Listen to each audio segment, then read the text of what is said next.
Do atheists believe in just one less God than Christians? I was looking through some web pages online and really kind of looking at the comment section. If you've ever looked at a comment section on a blog post, that seems to be where all the action is, right? So someone writes a blog post and then you have 100 people underneath the blog post in the comment section that are basically just kind of like, a hammer looking for a nail, right? They're just beating each other up in the comment section. That's not unusual today.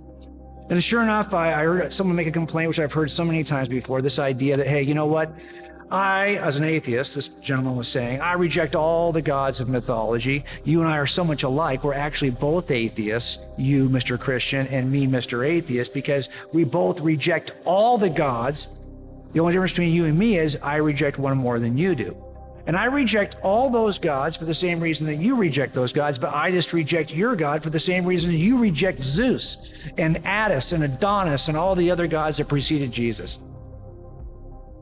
Is that true? Are we just like atheists, but we just, haven't rejected the last God? I think that might make sense if the entire palette of potential gods in history were all equally attested. Or in other words, if there was the same amount of evidence that demonstrated that all those gods exist, the same amount of evidence that we have that demonstrates that Christianity is true, if they were equally evidentially viable, then I think it would make sense that why are we holding on to something that no, that's not the case at all.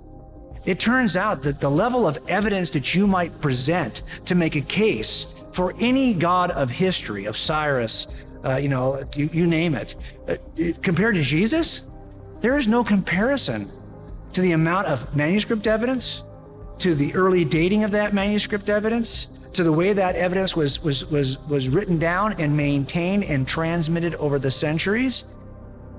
A lot of these gods you were talking about in antiquity were not even based on any historical events that you could even test or even find evidence for. The case for Christianity is very different than the case for Marduk or for Mithra or for you name that god that came before Jesus. The case that you could make for those gods is so much less, so inferior to the case you could make for Christianity. You cannot compare these apples and oranges. They are not the same kinds of claims. But let me give you one more way to think about this. Imagine that we are in a criminal case together, in a trial together, and I've presented 6 weeks of evidence that demonstrates that this defendant is the suspect, the killer in our case. And in the closing argument, the defense attorney stands up and he says to you, look, the prosecutor and I agree that every other potential suspect in the world is not guilty of this crime, did not commit this crime. I'm just like the prosecutor, but I have rejected one more potential suspect than the prosecutor has. We are both people who think that there are no suspects in this case. I've just rejected one more. He accepts this as the suspect. This is stupid. Think about this for a second. Is there good evidence that demonstrates that's the suspect or not, okay?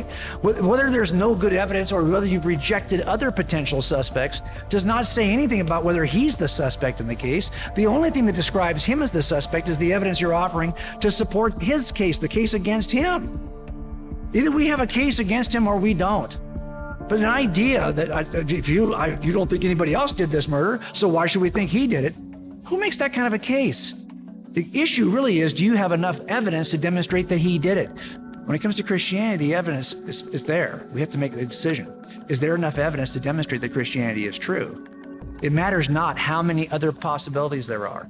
What matters is what's the evidence for those? What's the evidence for this? There's a reason why that guy is the defendant in this case, because the evidence pointed him from the beginning.